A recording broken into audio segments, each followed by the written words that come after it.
Hi, everybody. This is Mondays with Mike, a weekly video series where I answer questions from people just like you. Here's this week's question. What strategies can I employ to increase my influence and presence in team meetings and discussions? Well, as a person that leads board meetings and leads meetings from time to time, let me share, and I'll be interested in what you think, Marty. First of all, don't speak unless you have something to say of value. It makes me insane when I'm in a meeting and somebody just starts running their mouth and has no value. They just have an opinion to share.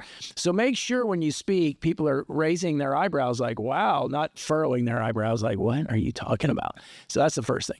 The second thing is to increase your influence and presence in team meetings. Make sure that your phone is put away. Make sure you're fully attentive. And when somebody else in the meeting talks or brings something up, ask a question of them. Dive a little deeper. You know, that's interesting, Marty, that you brought that up. I was thinking about that yesterday. Tell me a little bit more about how you think that would work. If you express more interest in the team and you express more interest in other people, people are going to be like, wow, Mike always asks good questions. You want to be the person at the table who has the appropriate answers and asks the really good questions, not just for question's sake. Right? And then I think finally, your presence will largely speak for itself based on the work you get done. You know, is the quality of your work good?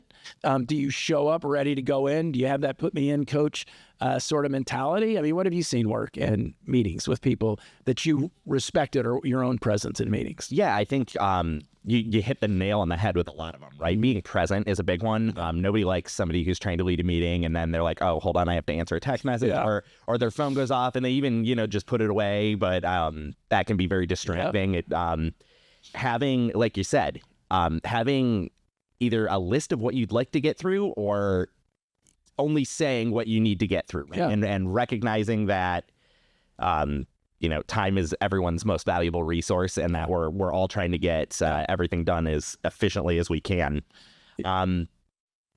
That's really, I think clarity, to your point, and showing up with intentionality in meetings is really important. If you're not the supervisor or manager in particular, you want to make sure you show up with intention and you show up with presence and respect for your colleagues.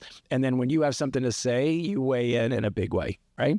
There's a story of Steve Jobs who was in a vendor meeting, and there was some junior grade rookie. And after the meeting, he went over to his cubicle and he said, what'd you think of that vendor? And the guy said, well, Mr. Jobs, at the risk of being contrarian, everybody in that room was really on board. And I got to tell you, and then he said, I have 3 concerns, 3 questions that should be asked, and 3 things we need to overcome if we're going to hire that vendor. And Steve Jobs said, well, what do you recommend it? And he said, I don't recommend it unless they can answer these questions. That guy got promoted.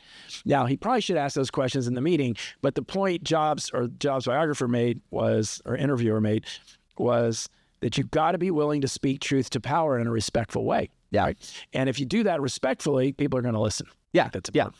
All right. Hope that was helpful, everybody. If you have a question, send it to info@mikestaver.com. That's info@mikestaver.com, and we will work it into a show very soon. Take care.